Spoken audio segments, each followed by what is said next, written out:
ইউনূস প্রমাণ করতে ব্যর্থ হচ্ছে। ইউনূস প্রমাণ করতে ব্যর্থ হচ্ছে। হাইকোর্টের আদেশে টিউলিপ সিদ্দিকের মামলা স্থগিত করলো।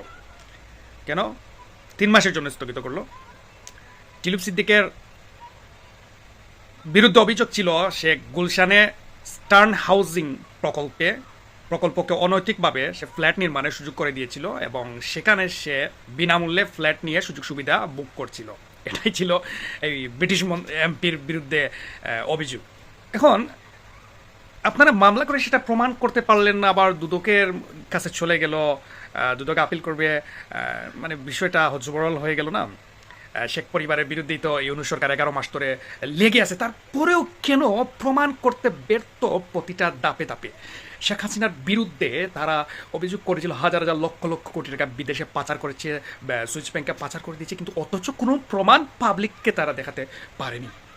এই সরকার অথর্ব সরকার এবং তার অথর্ব প্রেস সচিব ডাস্টবিন শফিককে দিয়ে প্রতিনিয়ত একের পর এক নিউজ করে যাচ্ছিল 11 মাস ধরে।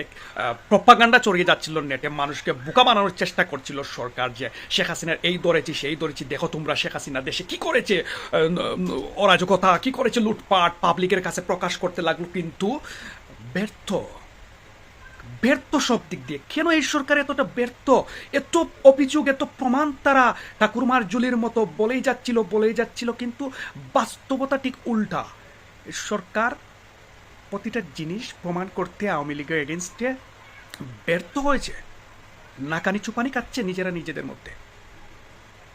তাহলে শেষ পর্যন্ত টিউলিপ সিদ্দিকের বিরুদ্ধে কোনো প্রমাণ করতে পারলো না।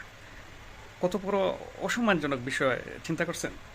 এখন কথা হচ্ছে, তাহলে চিন্তা করেন এই অথর্ব সরকার দেশের উন্নয়ন বাদ দিয়ে, দেশের কোনো প্রকল্পকে বাদ দিয়ে, কোনো কাজকর্ম বাদ দিয়ে আওয়ামী লীগ নিধনে লেগেছে কেন?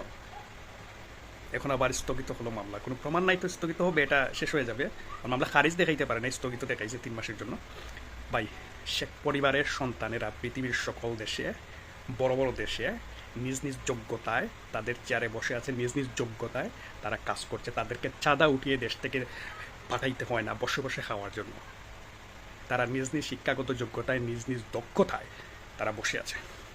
মনে রাখবে সুৎকর ইউনূস, তোর জঙ্গি বাহিনী সহ খান খুলে শুনে রাখ, জয়ের মালা একটা দলই পড়বে, সেটা হচ্ছে আওয়ামী লীগ। আর তোরা চেয়ে চেয়ে দেখবি এই দেশের জনগণ, খেটে খাওয়া মানুষগুলায়, গরিব অসহায় মানুষগুলা আওয়ামী লীগের গলায় জয়ের মালা পরাবে ইনশাআল্লাহ। জয় বাংলা, জয় বঙ্গবন্ধু, বাংলাদেশ চিরজীবী হোক।